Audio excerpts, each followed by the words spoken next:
Welcome back to the Deep Dive, where we take the chaos of information, whether it's a stack of academic papers or a blend of mythology and science fiction, and condense it into pure, surprising insight just for you. Today, we have a source stack that really forces you to hold two completely contradictory realities in your mind at the same time. It really does. On one hand, you've got the precise, verifiable operations of a modern military unit. And on the other, you have the absolute chaos of knights fighting an interdimensional war in the exact same place. It's a fascinating collision, and our mission today is to unpack the underlying mechanism of this narrative. We're going to try and show that the Arthurian legend we all think we know is neither history nor folklore, but it's a disguised account of an active, high-tech, multidimensional conflict spilling over into our modern world. So we're peeling back the layers on the myth of King Arthur. Exactly, to reveal the technology and, the temporal manipulation that's really going on underneath it all. And the scenario snapshot we have is it's truly high stakes. In one corner, you have Brigadier Winifred Bambera. She's leading a unit squad, that's the United Nations Intelligence Task Force, on a highly covert mission. Codename Dull Sword. Dull Sword, right. And this mission is all about the discreet disposal of a dangerously aging nuclear missile called Salamander 60, deep in the English countryside. But then, in the other corner, at an archaeological dig site right next to this historically significant lake, we have warriors in gleaming armor. And they're using broadswords, sure, but they're also using guns and grenades. Against forces who are using armor with, hydraulic muscles? Right. It's a complete temporal and technological mess, one that UNIT is completely unprepared for. And this is where it gets really interesting because it raises three huge questions that are going to anchor this deep dive. First, we have to understand the relationship between these legendary figures and, our favorite Time Lord. Why is the dying High King Arthur muttering, "Thank you, Doctor"? And second, how is the Doctor instantly recognized by these dimension-hopping warriors as the ancient, powerful figure of Merlin? Yeah, that's a big one. And third, and this is a core element that ties the ancient conflict to the modern reality, we need to explore the specific material power of these legendary artifacts. What makes Excalibur's scabbard so uniquely powerful that the source material says it is worth 10 of the sword? Okay, let's unpack this temporal paradox. And we're not starting in the Middle Ages, are we? We're starting in the final, desperate moments of a high-tech king. So, diving into the prologue, the source material just immediately shatters any expectation you might have of, simple medieval history. Oh, completely. We are watching the collapse of Arthur's world. Avalion, High King Arthur is armored in black. He looks majestic and severe, but his defense systems are failing. And we read that his suit contains hydraulic muscle, that phrase again. But it's been catastrophically damaged, sliced right at the knee joint in battle. So this isn't just a story about a knight on a horse. Not at all. This is a highly advanced civilization fighting what seems to be a technologically asymmetric war. And it's the perfect example of highly advanced technology being viewed through a mythological lens. We, as modern observers, we can recognize hydraulic muscle as powered infantry armor. Yeah, like a high-end exosuit. Exactly. But the warriors of that time might just see it as incredibly strong or maybe even magically enhanced. The presence of this tech confirms Arthur's world is fundamentally technological, even if the weapons are sometimes melee weapons. And the source does elaborate on why they're still using high-impact weapons like swords. Arthur is trying to rally his forces, but they're cornered by 3 gray knights from Morgaine's entourage. And they are not waiting for a noble surrender. Arthur is meant for execution by his nemesis, Mordred Fitzroy. That's right. When Arthur confronts them, he warns them with Excalibur, which is described here not just as a sharp blade, but as a fabled blade, terrible in the havoc it could wreak. And the power of that blade, plus the hydraulic help from his dying armor, lets him kill 2 of the 3 gray knights with one devastating swing. Which implies something about their armor, doesn't it? It does. It implies that against the armor of Morgaine's knights, conventional 20th century firearms might be totally ineffective. So they have to rely on these high-energy, high-impact melee weapons like Excalibur just to pierce the defensive plating. It's a return to first principles, but technologically enabled. But the armor fails. The third knight gets a crippling blow into that knee joint, a vulnerability in the hydraulic system. He's fatally wounded. And this immediately sets the stage for the escape, which confirms the real nature of this war. Right. Arthur is searching desperately for the corridor gate that led back to the home dimension. It states it explicitly. This conflict is not just terrestrial or political, it's multidimensional. And the escape itself is steeped in the familiar mythology, but again, the description just betrays high technology. Yeah, Arthur is rescued by the 3 queens from the 13 planets, summoned just like the prophecy said. They take him to the lake, and the boat they use is immediately encased in a shimmering dome, and it sinks beneath the water. This isn't just sailing. No, this is controlled environmental traversal, probably getting ready for a dimensional shift. It sounds like the journey to Avalon, the Isle of Apples, but the description is, it's unnerving. They appear to be in a tall tower with walls of water. And Arthur is instantly suspicious. He recognizes it as a potential trap. He says some hateful witchery of Morgaine's devising, because he remembers how she once tried to entune Merlin in an ice forest. Which suggests Morgaine also wields this kind of advanced environmental control. Yes, and Arthur fears it. But they do successfully emerge into the wide and familiar hall, the King's Hall ship. That detail is so crucial. It's not a castle or a cave, it's a vehicle for interdimensional travel. And we get key descriptions: glossy walls, arrays of heraldic devices along consoles, and a central black slab of obsidian. But the really revealing detail is that the hall is genetically designed to be so. It wasn't built, it was bioengineered. Let's pause on that bioengineering point, because why would a Time Lord associate with or even create a dimension-hopping vessel that is grown rather than constructed? That's a powerful question, and it connects back to Time Lord history, doesn't it? It does. I mean, while the Doctor's own ship, the TARDIS, is often described as grown and bioorganic, Time Lords generally use extremely robust manufactured structures. A genetically designed ship suggests an entirely different, highly advanced alien civilization was involved in its creation.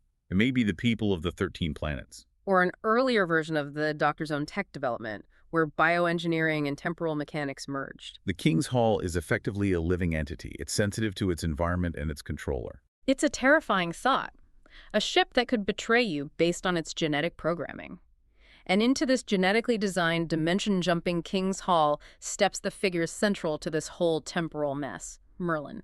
He steps out of the shadows, and he greets the dying king with that classic, almost exasperated familiarity. Another fine pickle you've got yourself into. But what's fascinating here is his physical appearance.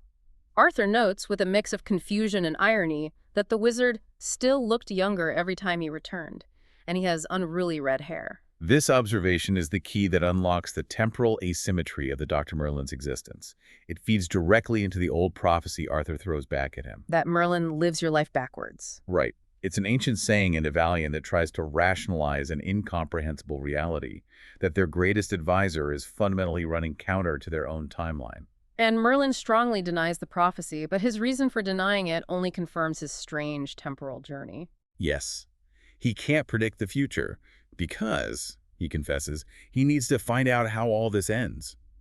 He is traversing his own timeline in a non-linear fashion, experiencing his life in a haphazard way. So he might meet Arthur in the middle of a conflict, only to travel to a point earlier in Arthur's life later, from his own perspective. And for a being of his knowledge, the simple act of forecasting is impossible because he hasn't been there yet, even if Arthur has already seen him perform the action. So the tragedy of their relationship isn't a lack of loyalty or foresight, it's temporal physics. Exactly. Arthur feels constantly abandoned because, from his linear perspective, Merlin is never there when he's needed most. But from Merlin's perspective, he's absent because he simply hasn't reached that point in his personal timeline yet. It's the ultimate burden of a Time Lord, knowing you have a part to play but being unable to fulfill it until the moment you personally arrive. And while Merlin is dealing with this temporal burden, tragedy strikes Arthur's closest ally, Bedivere. Bedivere, carrying Excalibur and its scabbard, returns to the lake. He is trapped in this cold and barbaric reality because his dimensional hopping helm was shattered in the battle. And he knows Morgaine's forces, led by Mordred, are executing all captives and hunting for Arthur's artifacts. So Bedivere performs the canonical mythological act.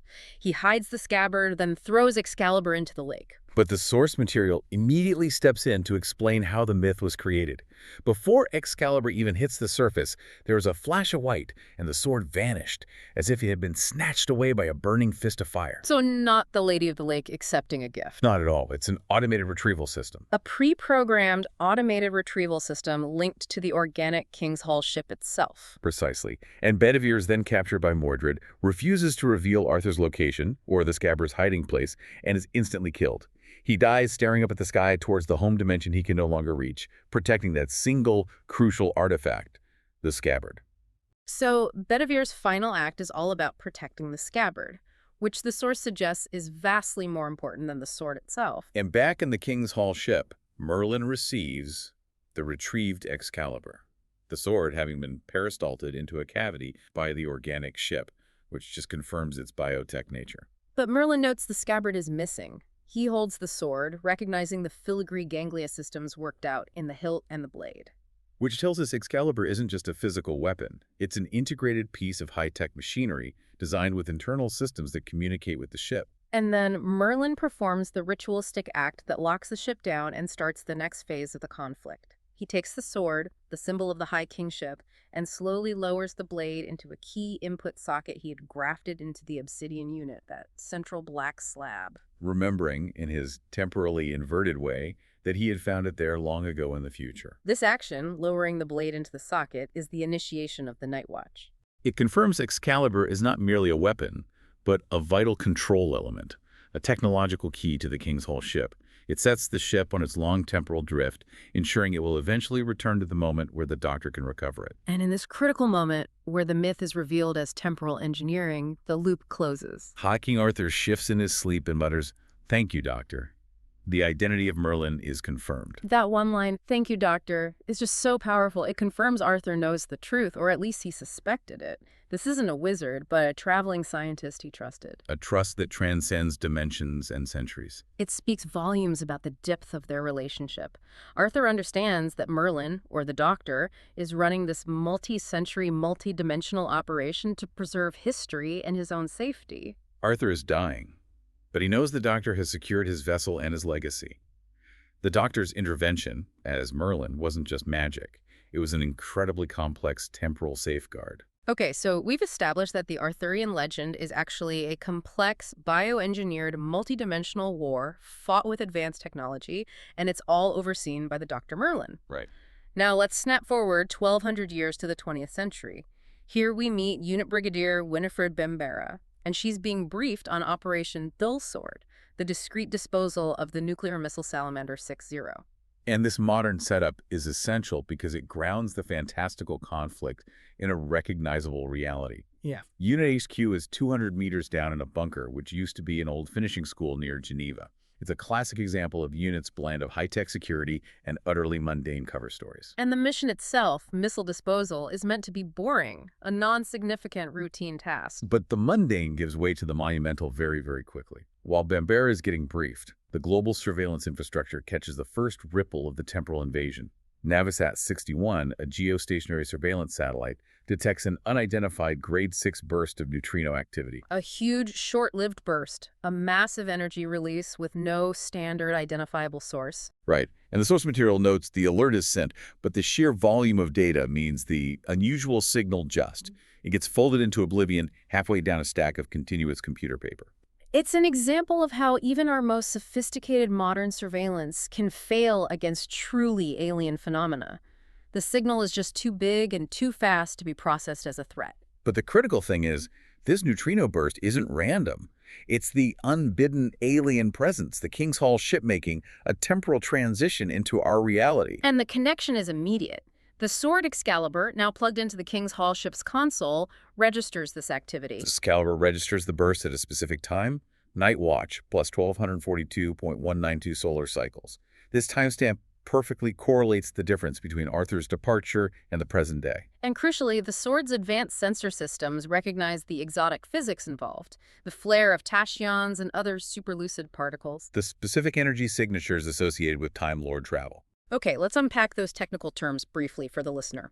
Tachyons are hypothetical particles that travel faster than the speed of light, often associated with, backwards time travel or paradoxes in physics. And superlucid particles. That just sounds like advanced Time Lord jargon. Why is Excalibur registering this?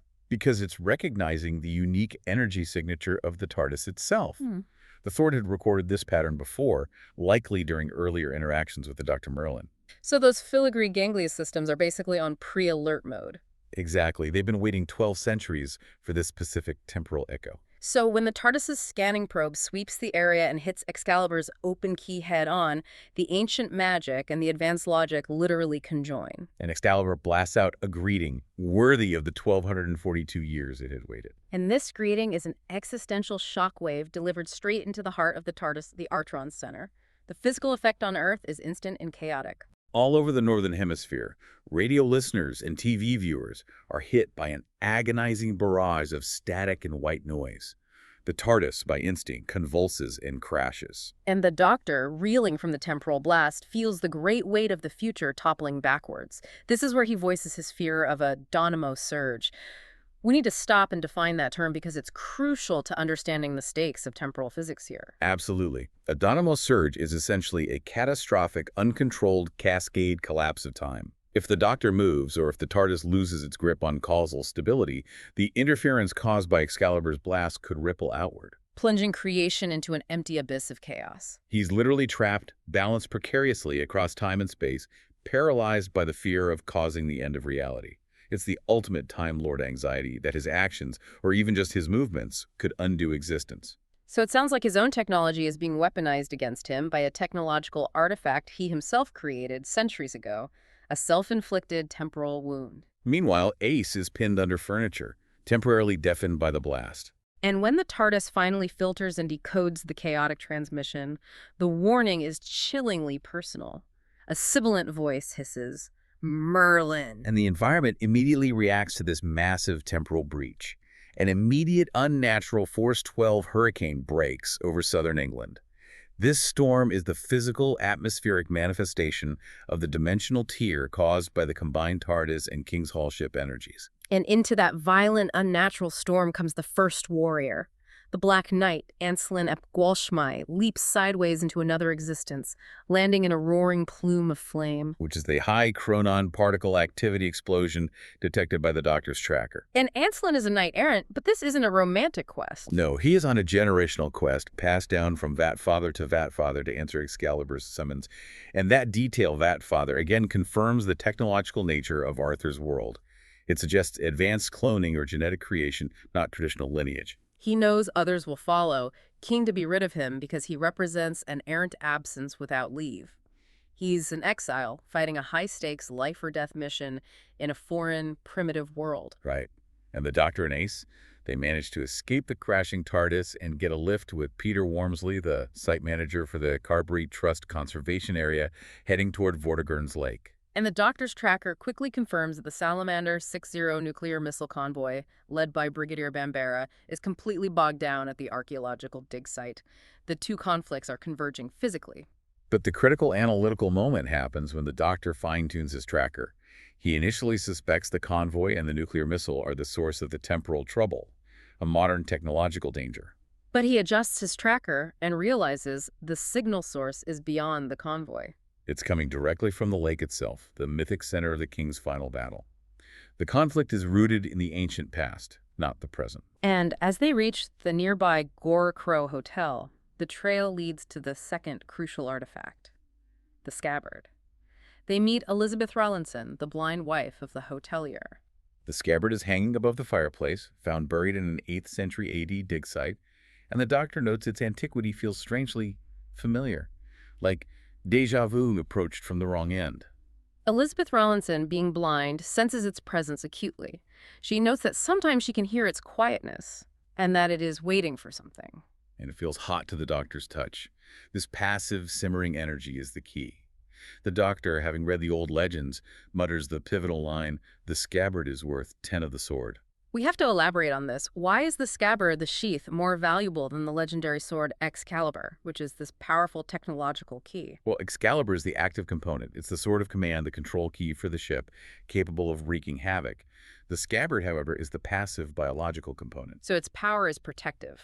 It's exactly protective, maybe even regenerative, and it's likely bioengineered to maintain a stasis or repair field. Bedivere knew this. He saved the scabbard because that is the artifact that truly holds the King's potential for recovery or stasis, the King, who is, as we know, in a deep sleep in his bioengineered ship. So the scabbard is the preservation mechanism. It is silently waiting to fulfill its purpose. It's the difference between a weapon, the sword, and the sustained life support system, the scabbard. And its presence, lying dormant in a contemporary hotel, is a gravitational pull, drawing the entire dimensional conflict toward it. So with the scabbard located and the temporal tier established, the situation just escalates rapidly into immediate physical clashes. The Doctor and Ace head to a nearby brewery only to find Anselin ap Gwalchmai inside. He's crashed through the roof and is currently defending himself against a very confused proprietor. And Brigadier Bambera arrives moments later, focused on the immediate tangible threat, determined to arrest the Doctor and his freaky friends. The clash of command styles is immediate. Bambera, focused on the strict procedures of dull sword, sees the Doctor and Anselin as dangerous disruptions. But this confrontation is short-lived because Morgaine's forces, led by Mordred and his Grey Knights, track Anselin through the residual chronon activity of his dimensional jump. And Anselin instantly recognizes the Doctor as Merlin, which causes confusion for both Bambera, who thinks she's arresting a civilian, and for Ace. And when Mordred arrives with his Grey Knights, he confirms the identity. He accuses the Doctor with rage. "Merlin, you were bound. My mother sealed you into the ice caves for all eternity." Which references a specific past interaction in this deep, complex history between Morgaine and the Doctor. But the Doctor doesn't just deny it. He asserts his superior knowledge of time. "I am the master of time. I am not bound so easily." And he quickly deduces the mechanics of the conflict. This isn't random magic. This is an interdimensional war. And Earth, specifically the area around the lake, is the central, vulnerable battlefield. It's interesting to note that even Mordred's forces, who rely on swords and armored knights, are quickly defeated not by unit guns, but by a combination of Anselin's sheer force and Ace's quick thinking. Right. She uses that massive sword Anselin dropped to trip Mordred.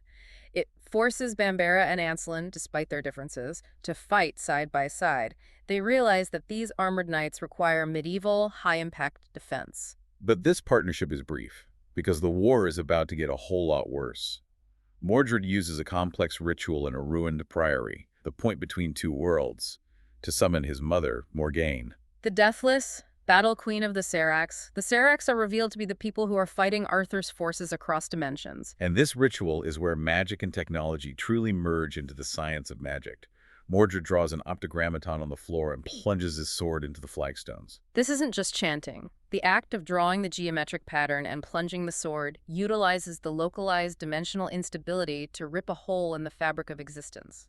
The sword acts as a focusing element for the chaotic energies. And Morgaine, armored in gold, steps through the rent. She is instantly aware of the immense temporal energy the Doctor projects, and she challenges him immediately. She sends a cold, domineering psychic warning straight into the Doctor's mind. "Do not stand against me this time, Merlin, for your soul's sake." She's trying to use their shared temporal history and their conflicting destinies to discourage him. That phrase, "for your soul's sake," implies she knows the full, terrible cost of temporal manipulation. But the Doctor, recovering from the psychic swoon, answers aloud, setting the stage for the final, inevitable conflict. "I cannot allow your interference." He accepts the risk of temporal paradox and personal danger because the stakes, the nuclear missile, the fate of Earth, are just too high for him to stand aside. And the sheer force of Morgaine's arrival causes major physical consequences outside the Priory. Back at the Gorkrow Hotel, the scabbard, which we established as the inert biotech component, rattles violently. It tears itself from the wall, flies across the room like a spear, and embeds itself in the wood, inches from Peter Wormsley's head. This is the dimensional tear physically manifesting in the form of immense kinetic energy, triggered by Morgaine's presence. Then Anselin reinforces the true long-term danger Morgaine poses. He reveals that she fears Merlin fulfilling the final prophecy that Arthur will rise and overthrow her 12th century rule over the 13 planets. Morgaine's empire is not based on loyalty, but on dread, tribute, and the absolute elimination of anyone associated with Arthur's lineage. Her primary goal is to ensure that prophecy and the Doctor's involvement in it can never be completed. With the prophecy confirmed, Morgaine's strategy becomes incredibly ruthless and effective. She tracks a recently crashed unit helicopter and finds the pilot, Lieutenant Lavelle. And Morgaine uses her sorcery, which again functions as advanced mind reading, to psychically extract all tactical knowledge, unit procedures, and resources from Lavelle's mind. This is a devastating moment for UNIT. Morgaine isn't just killing the pilot, she is absorbing 20th century strategic knowledge. She gains full clearance, mentally, for the enemy's resources, including the entire protocol for handling, moving, and disarming the Salamander 6-0 nuclear missile. It bypasses any form of encryption or security. And the cost is absolute. Once the extraction is complete, Morgaine dismisses Lavelle with a gesture, and the pilot's body instantly disintegrates and disperses to nothing, leaving only a scorched shadow where Lavelle had knelt. This demonstrates the destructive power Morgaine wields and confirms the immediate, complete military advantage she now holds. So Morgaine now knows everything about Operation Dull Sword, including the command vehicle location and the nuclear sequence. The Doctor realizes he has to secure the King's Hall ship before she can harness its power as well. Right, so he and Ace follow a tunnel that leads to a grotesque fish gargoyle blocking the way. Ace is rightly nervous about the immense steel teeth of the creature, but the Doctor simply says, "It's me, open up," and the teeth slide away. The Doctor explains the portal is key to his voice pattern, the sort of security feature he'd install, adding that he could be Merlin in the future, which could be the past. Inside, the ship is confirmed as a craft for traveling between dimensions, organic and grown. Ace observes it's more like being inside some huge animal, which confirms the bioengineered nature we discussed earlier. And the Doctor explains this using the reversal of Clarke's third law. Any sufficiently advanced technology is indistinguishable from magic, he replies. Well, the reverse is also true. Advanced magic is simply technology yet to be understood. Especially technology involving dimensional manipulation. This philosophical reversal is critical. It bridges the two realities. For Morgaine and Anselin, the Doctor's sonic screwdriver is magic. For the Doctor, Morgaine's sorcery is just a highly specialized form of temporal and psychic science. They find Arthur lying still on a bier, and Ace immediately performs the key deduction regarding Excalibur's function. She tugs at the sword, expecting it to be stuck in stone, the legendary sword in the stone moment. But it slides out easily, and she realizes it wasn't stuck in the stone. It was plugged in. The sword acts as a vital control element for the ship and its dimensional systems. It wasn't a challenge of strength, it was a disconnect command. But their interference triggers the ship's defense mechanism, or maybe its prophetic guidance system. The ghost snake manifestation of the destroyer, a ribbon tail of green light, attacks the Doctor. And this is a manifestation of the Doctor's deepest temporal anxiety. The ghost snake attacks not his body, but his awareness, forcing him to confront the dark limit of Time Lord regeneration, the possibility of total death. The ghost snake represents his inescapable fate, a destiny he is fighting to avoid, even as his future self, Merlin, created the very circumstances he is now trapped in. He created the ship, keyed the sword, and now the system he designed is threatening to collapse his very existence. So the narrative now rushes toward its climax, bringing together the two generations of unit leadership. Brigadier Alastair Gordon Lethbridge Stewart is called out of retirement. A classic moment. And speeds back to the exclusion zone in his cherished, souped-up yellow roadster, Bessie, with its superdrive facility. And the inclusion of Bessie is so important. It instantly grounds the history of UNIT and the Doctor. It shows that alien technology has been woven into the fabric of the organization for decades. Bessie's superdrive facility, a piece of Time Lord tech, is an example of how entrenched alien influence already is in the UNIT structure. Lethbridge Stewart arrives as the steadfast anchor of the human response. Meanwhile, Bambera and Anselin, separated from the main command vehicle, are fighting Morgaine's troops hand-to-hand with broadswords. The armor of the Grey Knights proves impervious to conventional unit bullets. Which just reinforces the necessity of using those high-impact melee weapons like the ones from Arthur's dimension. Exactly. But the fighting stops for a moment as Morgaine prepares to deploy her ultimate weapon, the Destroyer, and secure the scabbard.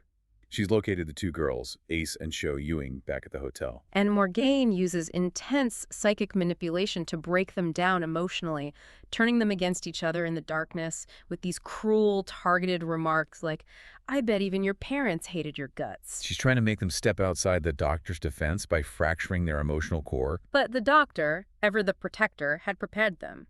Ace quickly draws a chalk circle, a seemingly trivial item he gave her earlier on the floor. And it acts as a localized, protective energy field against Morgaine's sorcery, upholding the Doctor's principle that advanced magic is just misunderstood technology. Inside the circle, bound by silver manacles, appears the Destroyer. He's 7 feet tall, aristocratic, metallic blue skin, clearly a demon of immense interdimensional power. this destroyer as Morgaine's ultimate tool of war. And Ace is quick-witted enough to deduce the destroyer's weakness. She recognizes the importance of the silver chains that bind it. Her partner, Shou Ying, has also recovered some silver bullets from the site. The key weakness is silver. So when Morgaine demands Excalibur and the scabbard, Ace just. She complies, she hands them over. This is a moment of extreme confidence. By willingly giving Morgaine the powerful artifacts, she is essentially forcing the Battle Queen to abandon subtlety and rely entirely on the brute force of the destroyer. Ace, implicitly, trusts the Doctor's preparations and their own intelligence to exploit the silver weakness they have discovered. And the focus then dramatically shifts to the missile convoy.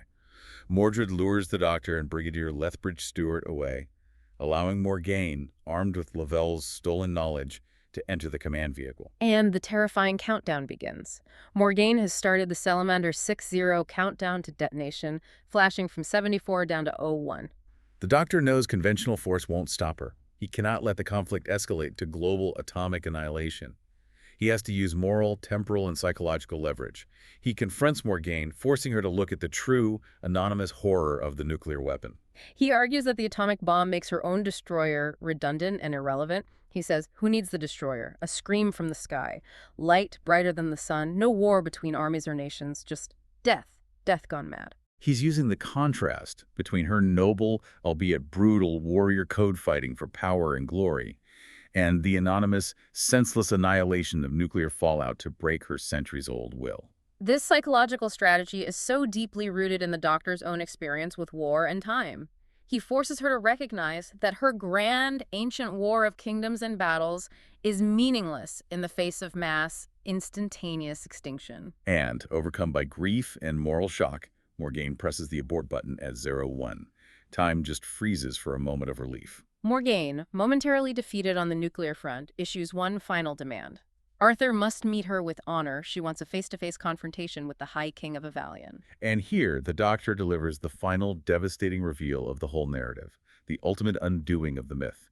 He quietly states, Arthur is dead. He died over 12 centuries ago. This is the profound anticlimax that validates the Doctor's role as Merlin the propagandist. The king on the bier was merely a figurehead in suspended animation, a necessary symbol of hope and resistance. And the ultimate confirmation comes later. A parchment is found inside the king's empty armor. The message is extraordinary. Dear Doctor, King died in final battle. Everything else propaganda. Signed. Mine sincerely, the Doctor. This is the key insight we have to dedicate time to. The entire Arthurian legend, the foundation of a 1,200-year prophecy, was a necessary lie written by the Doctor himself for his future self to discover, ensuring that events would unfold exactly as they needed to. It raises a massive ethical implication for the Doctor's character. He didn't just manipulate history, he wrote it. He created a 1,200-year myth to anchor a timeline and ensure that the king's whole ship would eventually return, allowing him to defeat Morgaine. This alien detachment, this willingness to engineer a foundational cultural myth, shows the terrifying scope of his responsibility as a Time Lord. And Morgaine, defeated, grieving, and raging at the double deception, Arthur's death and Merlin's manipulation, unleashes her remaining power, the Destroyer. She breaks the silver chains, and the demon rapidly transforms into a gigantic 7-foot-tall, horned monstrosity. With the demon unleashed, the true, steadfast human hero of the day steps forward. Brigadier Lethbridge Stewart. He recognizes that the Doctor is too strategically and temporally valuable to risk in a direct confrontation, so he makes the ultimate sacrifice. He knocks the Doctor unconscious with a precise punch to the jaw, a true sign of their long, deep history and friendship.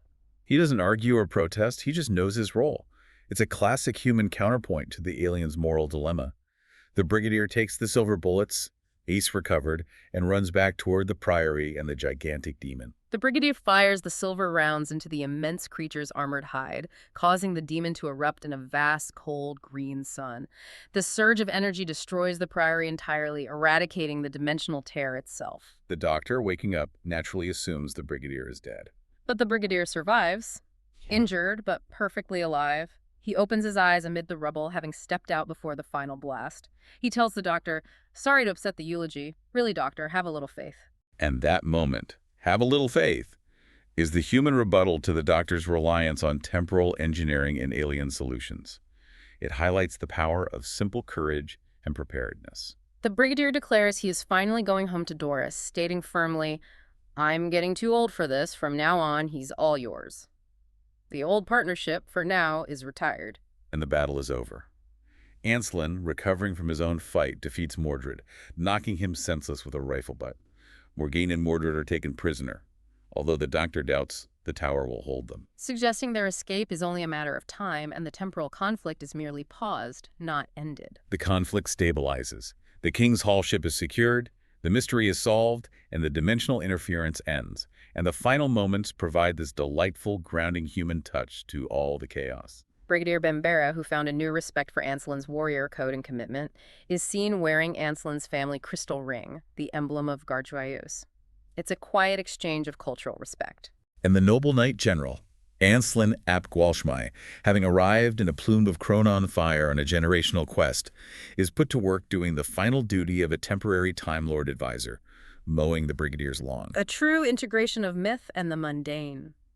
#outro. What an incredible deep dive this was. We uncovered the shocking truth of the Arthurian myth, revealing it was never about simple medieval chivalry, but, well, a complex, high-tech time war waged by immortal, bioengineered warriors and overseen by a time-traveling alien. Yeah, and we saw how easily advanced technology like the genetically grown chip and the hydraulic armor can be mistaken for magic. And we affirmed the Doctor's principle that the reverse is also true, that sufficiently advanced magic like Morgaine's sorcery or the protective chalk circle is merely technology we haven't yet understood. I think the narrative brilliantly contrasts the perpetual grievance and betrayal that define Morgaine's 12th century rule with the simple, steadfast loyalty and self-sacrifice of mortals like the Brigadiers. The central psychological crux, though, it really revolves around the Doctor's relationship with his own existence. He is simultaneously running from the identity of Merlin while fulfilling the prophecies he laid down as Merlin. And that shows the confusing, crippling burden of a temporally non-linear life. His awareness of his own inescapable future dictates his actions in the present, even if those actions include manufacturing a 1,200-year-old lie. And that is the key takeaway for you. The emotional and temporal cost of knowledge. The discovery that King Arthur died and the entire legend was propaganda written by the Doctor for the Doctor, a necessary lie to ensure events played out correctly, is just... it's staggering. He stabilized history by creating a myth. And that raises a profound question that moves far beyond the English countryside. If even the High King's foundational story, the myth of the noble death and the king who will return, was a carefully constructed myth designed by a Time Lord to anchor a specific timeline, then what crucial myths are currently operating in our reality? Myths we hold dear as historical or foundational truth. and who or what is writing the final chapters that ensure our present is stable. It forces us to question how much of our current understanding of leadership, foundational history, or even destiny is similarly engineered, not by fate, but by design. Something to mull over until our next deep dive.